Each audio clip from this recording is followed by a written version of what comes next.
మార్చి 8 ఆదివారం 2026 చక్కగా తెలుగు మీడియంలో ప్రిపేర్ అవుతున్న స్టూడెంట్స్ కానీ ఇంగ్లీష్ మీడియంలో ప్రిపేర్ అవుతున్న స్టూడెంట్స్ కానీ కొత్త బ్యాచ్.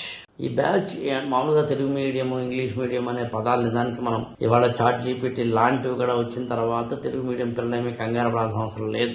ఎందుకంటే మామూలుగానే కంగారు పడాల్సిన అవసరం లేదు. తెలుగు మీడియం కావాల్సినంత మెటీరియల్ ఉంది.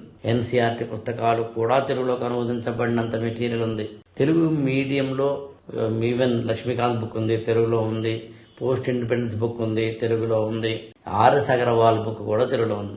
తెలుగులో ఇన్ని పుస్తకాలు ఉండగా, ఇంత మెటీరియల్ దొరుకుతుండగా మనం అనవసరంగా ఎక్కడెక్కడికి వెళ్ళాల్సిన అవసరం. ఈవెన్ ఈనాడు లాంటి పేపర్లు ఇవాళ ఇస్తే ఇన్ఫర్మేషన్ కనుక చూస్తే, ఫర్ ఎగ్జాంపుల్ ఇవాళ ఈనాడులోనే అంటే మనకి ఇన్ఫర్మేషన్ ఇవ్వడము అనేది ఏ స్థాయికి వెళ్ళారు మన యొక్క పేపర్లో ఉన్నప్పుడు చక్కగా బహుశా నాకు తెలిసి ఇంతకన్నా గొప్ప ఆర్టికల్ రాదేమో అన్నట్టుగా.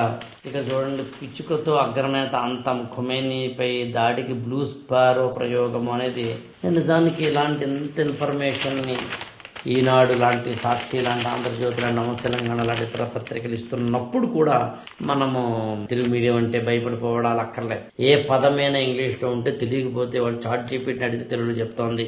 మారిపోయింది ప్రపంచం. ఇంకా మనం తెలుగు మీడియంలో మార్కులు పడతాయా అండి, తెలుగు మీడియంలో మెటీరియల్ దొరుకుతుందా అండి, తెలుగు మీడియం అంటే కష్టమేమో కదండి, ఎక్కడ ఉన్నా మనం. సో అందుకని ఐ రిక్వెస్ట్, మార్చి 8 అంతర్జాతీయ మహిళా దినోత్సవం. ఒక ఒట్టు పెట్టుకుందాం, మనం ఈ దేశానికి ఉపయోగపడే ఆఫీసర్లు అవుదాం. All the best. IAS for all ఛానల్ని సబ్స్క్రైబ్ చేసుకోండి, లైక్ చేయండి, షేర్ చేయండి.